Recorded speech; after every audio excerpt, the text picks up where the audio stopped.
127문부터 129문까지는 166일차를 참고하시기 바랍니다. 그러면 사람은 어찌하여 시험을 받습니까? 하나님께서는 거룩한 삶을 살도록 규범을 주셨습니다. 그것은 율법이요 계명입니다. 타락한 죄인들은 율법으로 인하여 죄가 죄임을 깨닫게 됩니다. 그런즉 우리가 무슨 말을 하리요? 율법이 죄냐? 그럴 수 없느니라. 율법으로 말미암지 않고는 내가 죄를 알지 못하였으니 곧 율법이 탐내지 말라 하지 아니하였더라면 내가 탐심을 알지 못하였으리라. 그렇다면 죄를 범하게 되는 일의 책임은 누구에게 있는 것일까요? 거룩한 율법을 주신 하나님에게 있는 것입니까? 아니면 그 율법으로 인하여 죄인으로 드러난 우리에게 있는 것입니까? 사람이 시험에 들어 죄를 범하게 되는 일은 다름이 아니라 바로 자신에게 있는 죄의 욕정 때문입니다. 오직 각 사람이 시험을 받는 것은 자기 욕심에 끌려 미혹됨이니 욕심이 잉태한 즉 죄를 낳고 죄가 장성한 즉 사망을 낳느니라. 야고보서 1장 14절에서 15절. 그러므로 내가 한 법을 깨달았노니 곧 선을 행하기 원하는 나에게 악이 함께 있는 것이로다. 내 속사람으로는 하나님의 법을 즐거워하되 내 지체 속에서 한 다른 법이 내 마음의 법과 싸워 내 지체 속에 있는 죄의 법으로 나를 사로잡는 것을 보는도다. 로마서 7장 21절에서 23절. 바울 사도는 이러한 이치를 깨닫고 깊은 탄식을 쏟아냈습니다. 오호라 나는 곤고한 사람이로다. 이 사망의 몸에서 누가 나를 건져내랴. 로마서 7장 24절. 바울의 탄식을 풀어보면 이와 같습니다. 아, 내가 문제이구나. 하나님이 문제가 아니구나. 내가 죄를 범한 것은 하나님이 시험하여 죄를 짓도록 유도하신 것이 아니구나. 하나님의 선한 계명을 내가 내 속의 죄를 사랑하는 욕정이 있어 그것이 그렇게 죄를 범하도록 한 것이구나. 그렇다면 내가 나의 이 죄의 정욕을 어찌한단 말인가? 이 탄식을 아는 자라면 주님께서 시험에 들게 하지 마시옵고 악에서 구하시옵기를 간구하라는 까닭을 바르게 이해할 수가 있을 것입니다. 하나님께서는 누구도 악에 빠지도록 시험을 하지 않으십니다. 누군가가 시험에 들어 악을 범한다면 그것은 전적으로 부패한 인간의 죄성 때문이지 하나님이 시험하신 까닭이 아닙니다. 하지만 창세기 22장의 말씀은 어떻게 이해를 하여야 합니까? 그 일 후에 하나님이 아브라함을 시험하시려고 그를 부르시되 아브라함아 하시니 그가 이르되 내가 여기 있나이다. 여호와께서 이르시되 내 아들 내 사랑하는 독자 이삭을 데리고 모리아 땅으로 가서 내가 내게 일러준 한 산 거기로 그를 번제로 드리라. 창세기 22장 1절에서 2절. 하나님이 아브라함을 시험하였다는 말의 뜻을 바르게 이해하기 위해서는 시험이라는 단어가 갖는 여러 가지 의미를 구별하는 일이 필요합니다. 첫째, 사람의 실상을 드러내는 일을 가리켜 말할 때가 있습니다. 말하자면 어떤 광물이 금인지 아닌지를 분별하기 위하여 시험하는 일과 유사한 경우입니다. 둘째로 시련을 가리키기도 합니다. 셋째로 악을 행하도록 부추기는 유혹의 의미에서의 시험이 있습니다. 앞서 설명한 바와 같이 세 번째 의미인 악을 행하도록 부추기는 유혹으로서의 시험은 하나님이 행하시는 일이 아닙니다.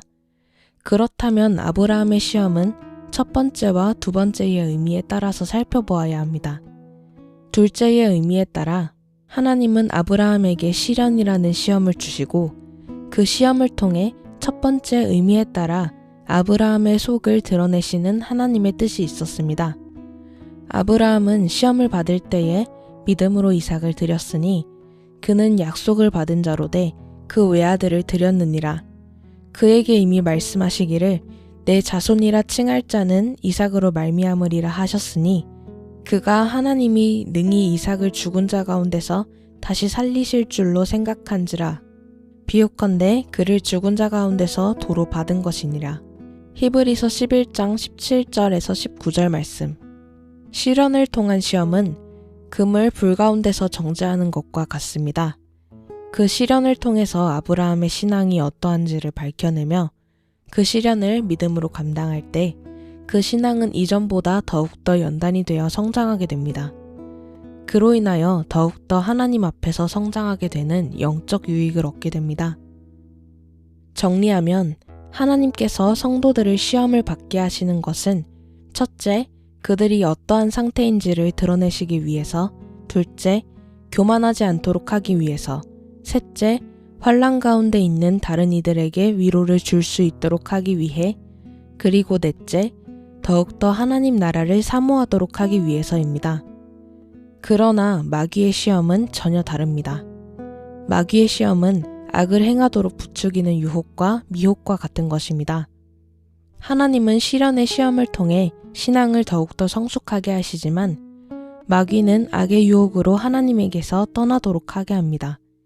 마귀의 시험이란 이러하기 때문에 요리문답은 우리를 시험에 들게 하지 마시고 다만 악에서 구하시기를 간구하는 6번째 간구의 내용에 대해 문답 127에서 다음과 같이 요약하여 교훈을 줍니다. 즉 우리는 연약하여 한순간도 설 수가 없으며 뿐만 아니라 죽기까지 싸워야 할 대적들 곧 마귀와 세상과 우리 자신의 정욕들이 끊임없이 우리를 공격하오니 이 영적 전쟁에서 패하여 넘어지지 않고 마침내 완전한 승리를 거둘 때까지 멈추지 않고 강력하게 우리의 원수들과 맞서 싸울 수 있도록 성령의 능력으로 우리를 보존하시고 강하게 하시기를 간구합니다. 이처럼 시험에 들게 하지 마시옵고 악에서 구하시옵소서라는 기도는 우리의 부패함을 아시는 주님께서 우리의 연약함을 불쌍히 여기시고 마귀의 유혹과 죄의 정욕으로 인하여 악에 빠져들지 않도록 성령 하나님께서 도와주시옵소서 기도하는 것이며 시련과 시험을 통해 우리를 연단하시고 마침내 의와 거룩의 소망을 이루도록 우리를 강건케 하시기를 기도하는 것입니다. 만일 마귀의 시험을 당할 때라면 그 시험을 어떻게 이겨낼 수가 있겠습니까? 첫째, 우리만 겪는 것이 아니요 믿음의 선진들이 다 겪었음을 기억하도록 합니다. 둘째, 시험과 시련은 하나님이 우리를 미워하시는 증거도 아니며 오히려 은혜가 우리에게 있음을 말해준다는 것을 확신합니다. 마귀가 성도를 시험하는 것은 죄가 있기 때문이 아니라 그들에게 은혜가 있기 때문입니다. 셋째, 마귀는 하나님께서 허락하신 범위 안에서만 시험을 할 수 있을 따름임을 기억합니다. 마귀는 결코 하나님의 자녀로 하여금 사망에 이르는 죄에 이르게 할 수 없습니다. 넷째, 어떤 시험이라도 감당하지 못할 시험은 없습니다. 다섯째, 무엇보다도 예수 그리스도께서 모든 시험과 시련 가운데 가까이 계셨음을 확신합니다. 마지막으로 여섯째, 어떤 시험도 오히려 내게 유익을 주기 위한 것임을 확신합니다. 주님께서는 기도를 가르치시며 6가지 기원들을 간구할 것을 말씀하시며 마지막으로 나라와 권세와 영광이 아버지께 영원히 있사옵나이다 라는 말로 기도를 맺을 것을 가르치셨습니다. 하나님 나라와 권세와 영광은 영원하다는 말로 기도를 맺는 것은 신앙의 원리를 생각할 때 지극히 합당한 결론입니다. 기도는 신앙의 원리에 따라 행하는 가장 신앙적 행동이며 또한 내용입니다.